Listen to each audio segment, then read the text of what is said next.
My name is Jess, and welcome to The Persuasion Pitch. I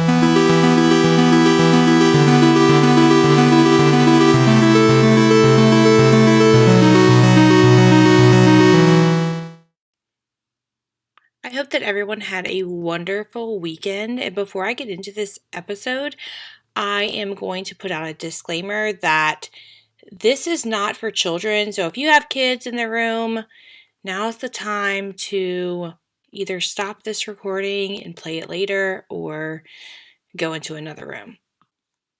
I would also like to put out a trigger warning for this episode. This recording, it contains trauma, sexual assault, and if you have any type of history with that, I am just going to warn you guys right now. I would also like to share the National Sexual Assault telephone hotline.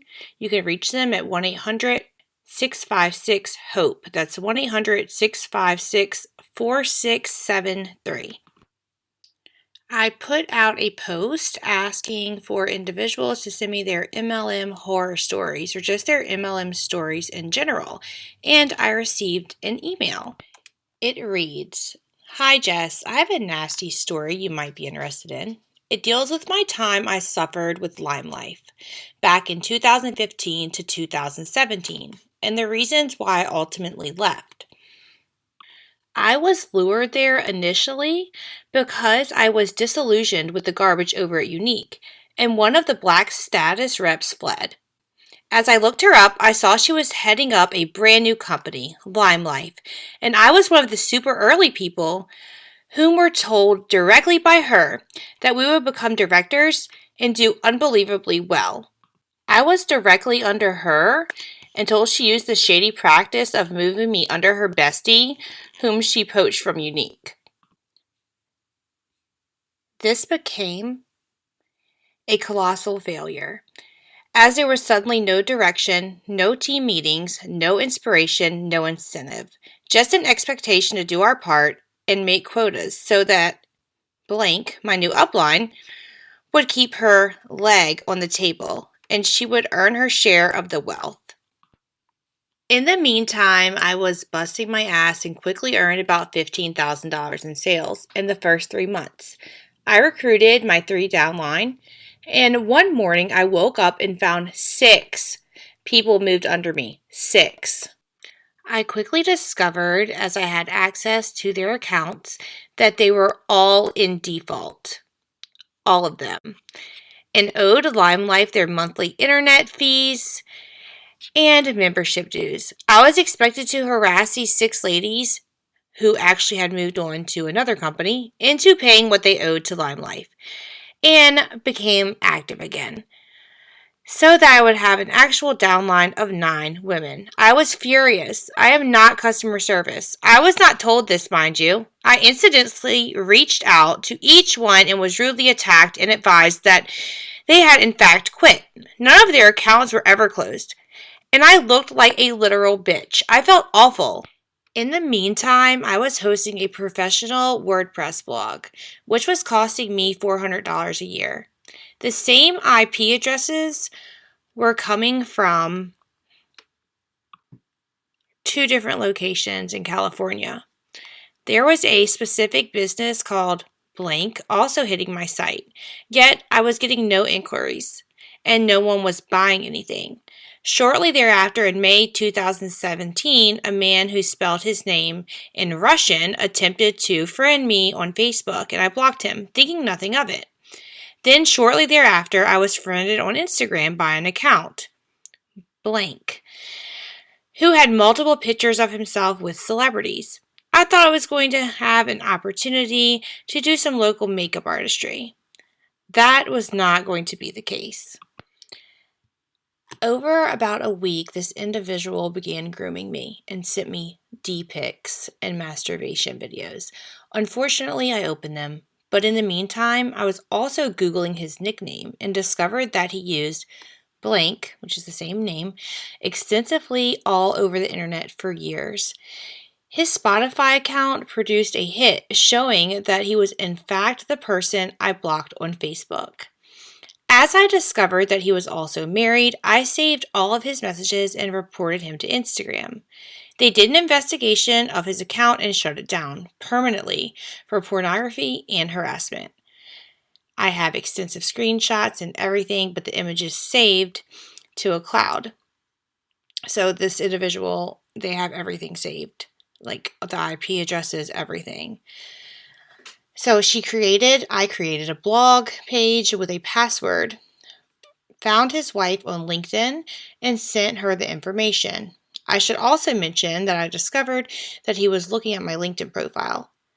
I made the connection when his Instagram picture was the same one he used on his LinkedIn profile.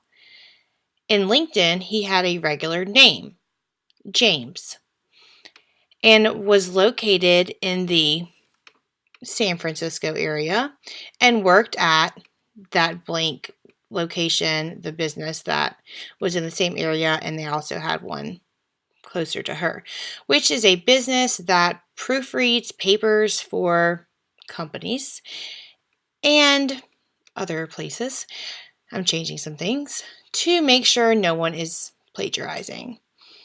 This company has an office 15 minutes from my house. In his conversations, he had mentioned that he had been here. As Lime Life pushed us to be public with our lives and post to our social media accounts publicly, I had mentioned that I was going to a small concert in the town she's from on February 22nd, 2018. I went alone after work. I'm a corporate nurse, and I took a trolley that day. After the concert, I was drugged, kidnapped, strangled, and raped for 8 hours by at least 2 men. I identified him and made a photo identification of the other actor. Neither were ever apprehended. The detectives, they never submitted my rape kit to the FBI database. My clothing and necklace I was strangled with are still in a locker here in her hometown and were never analyzed for DNA or prints. After all this happened, I was sitting in a team meeting, and the director of Lime Life was telling the new recruits to post everything publicly, and I made a comment about what had happened. My upline, Blank, sent me a message the next day, saying that she removed my comment as it triggered other Lime Life reps who had similar experiences. I kid you not, I lost my shit on her. If other beauty guides were being stalked and raped and they were encouraging people to remain public, that was the most reckless thing they could ever do to another person. I will be 50. I'm not going to say the month of her birth. I counseled victims of violence for 7 years before I became a nurse. And when I was told this, I walked away and posted that on my Facebook wall, saying I wasn't selling any more of anything and told everyone why I left. You guys, that was hard to read. So whenever you look at multi-level marketing companies and crime, there are some connections that I don't think are a coincidence, honestly. The recent case with Alexis Sharkey, she put her entire life on social media. She sold for Monet. And that murder is still unsolved as I'm recording this. I'm hoping that they find justice.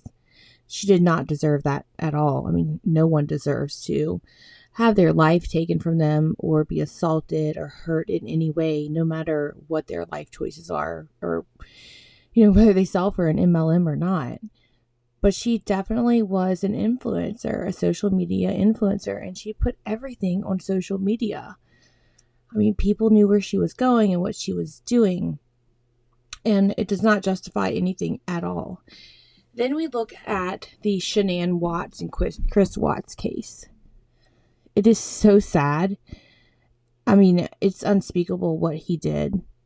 And she is 100% a victim, and her children. It's disturbing. It's sad. But she put this, and this is what she was taught. She thought that this is what she was supposed to be doing, but she put this persona online that she had the perfect family. I mean, you can still look at her lives, like her live videos of him finding out that she was pregnant. I mean, everything was put on the internet, and they are told, all of these reps are told to act like you have such a great lifestyle, like everything's good, everything's fine.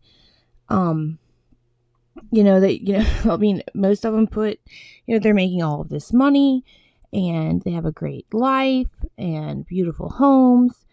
The thing with the Watts case is it looked like she had it all, and it looked like she was making a really good living, but they were actually a lot of money in debt.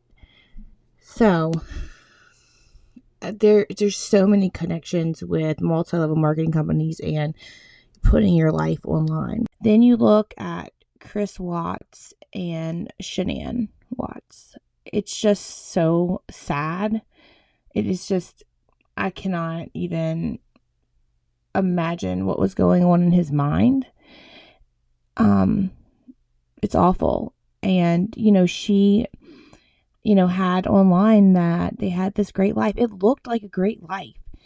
She would go live all the time on her Facebook page, and they had a beautiful home, a beautiful family, and no one knew that they were actually in debt. It looked like she was doing great and just,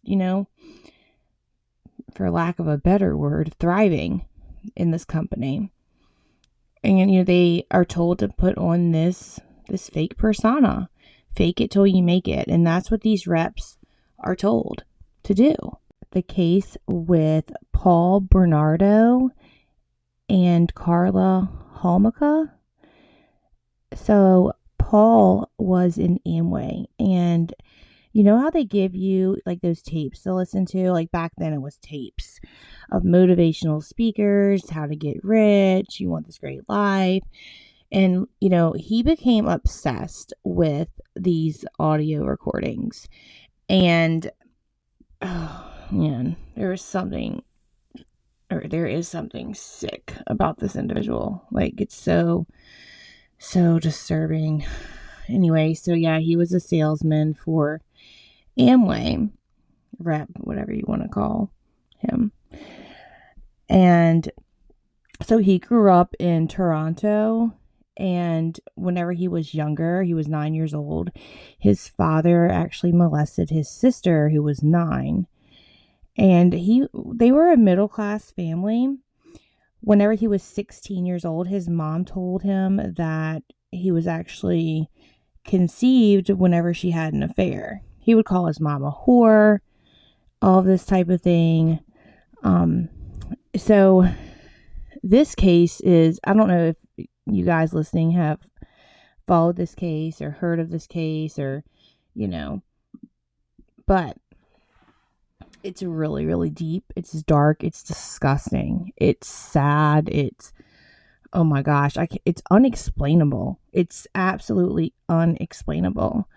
Well, Paul Bernardo, he turned serial killer, and him and Carla, they were called the Ken and Barbie killers because they, looked a certain way. Like, he was handsome, she was beautiful. I'm not going to go like deep into that case, in this episode, because of course this episode is about, the one who wrote me, Marron Parker. I'm so glad that she got out of this company, out of Lime Life. I'm so glad that she is completely done with multi-level marketing companies. And she's so brave. I just cannot say this enough. If I've already said it, I'm saying it again. She is beyond brave to tell me her story and to talk to me. And, I've actually spoken to her since she sent me that email. And she's an amazing woman. She really, really, truly is. And she's just taking something so horrible that happened to her, and she's making a positive change. She's making a difference with it. She could have very, very easily been a statistic. She could have been, murdered. Lord forbid. And, that's really, really, really, really sad what happened to her. And I just Man, you guys, this stuff gets deep. I'm telling you. It's not just, MLM's like, hey, hon, this stuff beyond all of that, it gets really, really deep. So, with that said, thank you so much for listening. The next few episodes that I have coming out are going to be a lot longer than this, and I'm really excited about them. So, I hope you guys will listen. I have some great guests coming up. If you don't already follow my social media, my link tree is down below. Thank you so much, everyone, for listening, and I hope you have a great rest of the week.